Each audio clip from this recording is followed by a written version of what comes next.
বাচ্চাদের আর নিজেদের খাবার যদি একসাথে করতে চাও তাতে সমাধান কি, মানে একটা ছোট টিপস তোমাদের সাথে শেয়ার করব, যেটা আমি করেছি, আমি উপকার পেয়েছি, তাই জন্য তোমাদের সাথেও শেয়ার করি।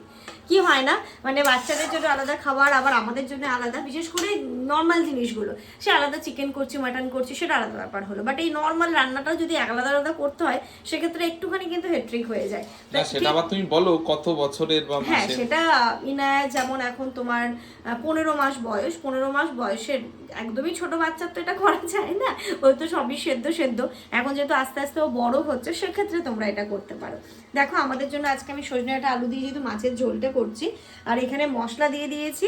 এই যে মেন সমস্যা কি হয় লঙ্কাটার জন্যে, তো লঙ্কাটা তোমরা যদি এরমভাবে দাও, বোটা সমেত লঙ্কাটা তোমরা ঠিক এরকমভাবে যদি দিয়ে দাও, ভালো করে ধুয়ে নেবে, তাহলে কি হয় লঙ্কার ঝালটাও বেরোয় না, আর হচ্ছে গিয়ে একটা কাঁচা লঙ্কার স্মেল আসে, বাচ্চারাও খেতে খুব পছন্দ করে।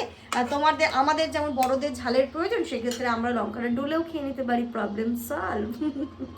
এরকম করে দেখতে পারো, আমি তো খুব উপকার পেয়েছি।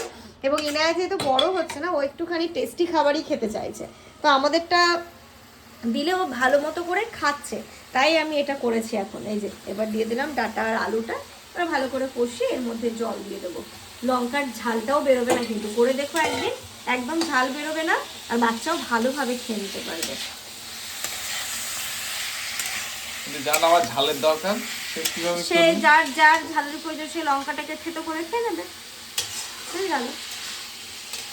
তাহলে এবার এতে জল দিয়ে দিই, অনেকটাই জল দেবো যেহেতু পাতলা ঝোল হবে, তারপর এটাকে ঢেকে দেবো।